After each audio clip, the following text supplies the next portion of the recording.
Hey, it's Ty and welcome back to my channel. So after almost a month, I am back with another episode of Taste Test by Ty, and finally I am back dito sa YouTube. Finally meron na tayong bagong video, and ito ay another episode of Taste Test by Ty. At ang taste test natin is the newest release from Chowking. So actually ito, may nag-comment kasi sa previous video ko na itry ko daw yung bago sa Chowking. Ako wala talagang idea na merong bago doon. So thank you sa nag-comment nito para i-taste test ko dito sa YouTube. Kasi chinek ko rin yung page ng Chowking sa Facebook. Wala pang ads tong product na to. Hindi ko malalaman if hindi niya kinoment na meron ng bago sa Chowking. So ang iti-taste test natin is the newest from Chowking nga, and it is the Imperial Chicken Chop. Yan. Ito ang iti-taste test natin, and amoy na amoy siya ngayon. Ang bango. Yan. So if interested kayo malaman yung comments and thoughts ko about this new product from Chowking, just continue watching. Before we start, please don't forget to subscribe to my YouTube channel and click the notification bell button para notified kayo whenever I upload a new video, and comment your video suggestions. If meron kayong gusto makita sa YouTube channel ko, just comment it sa comment box below, and if accessible sa akin yan, talaga nga namang ita-try ko yan sa harap nyo. And please follow me on my other social media accounts. If a-flash ko na lang sa screen yung handles ko, TikTok and Instagram yon. And by the way, mas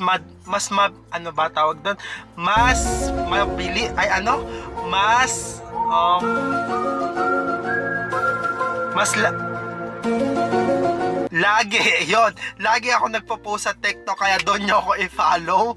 So please do follow me on my TikTok and Instagram. If a-flash ko na lang sa screen yung handles ko. But without any further ado, umpisa na natin ang taste test.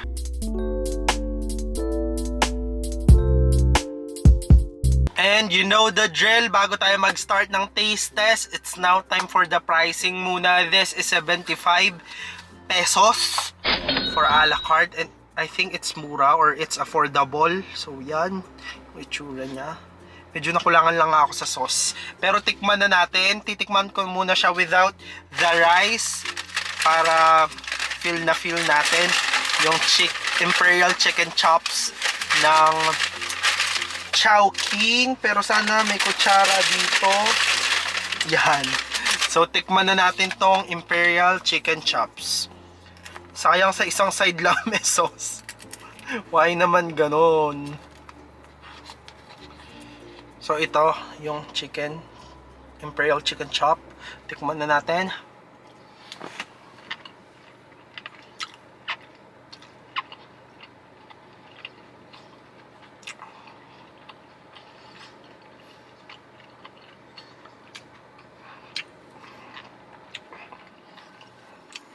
Ito siya.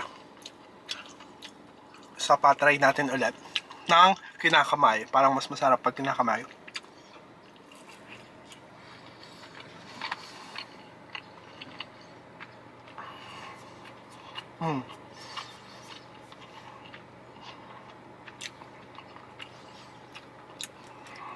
And lastly, i-try natin siya with the rice. Para complete ang Pinoy experience, dapat may rice. So yan. Gusto nyo yan dito nagfo-focus sa malaking chicken chop. So yan, try na natin with rice.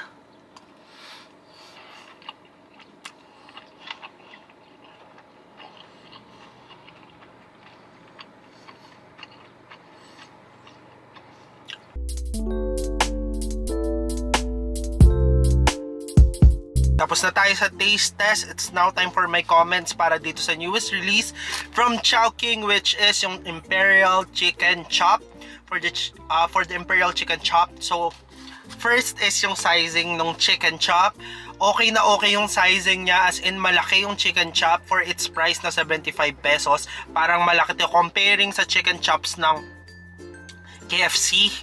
Yung sa KFC kasi like rectangle lang. Ito, malaki talaga yung chicken chops. Pero, ang ano ko dito is napaka-konti nung sauce. As in, isang side lang yung may sauce. Mas okay sana to if in-spread na lang nila yung sauce mismo sa chicken chop or i-separate nila.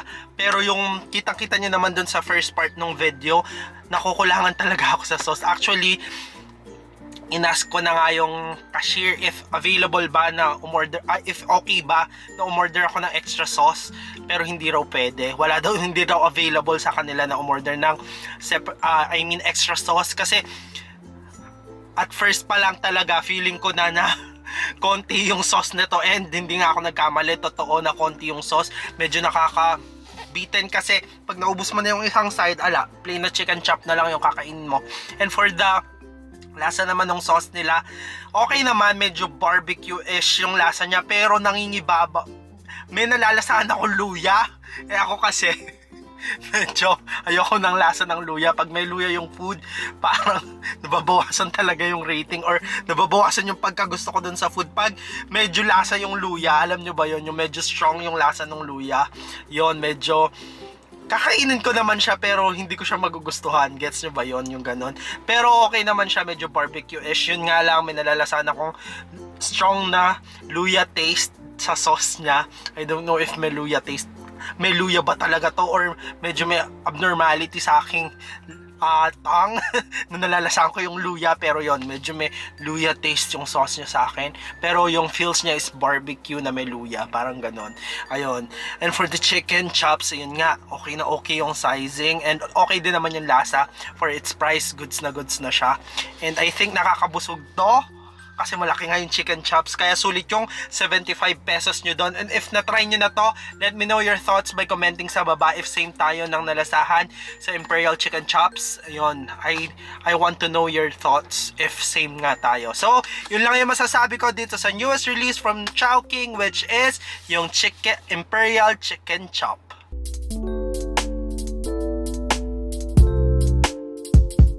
So game, tapos na tayo sa taste test and tapos na rin ako sa comment ko.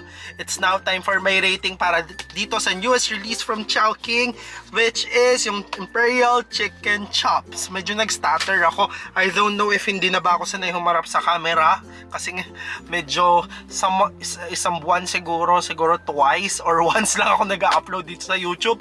Kaya please bear with me, hindi na ako medyo sanay kumausap sa camera. Ngayon na lang ulit. So, ang rating natin sa Imperial Chicken Chops is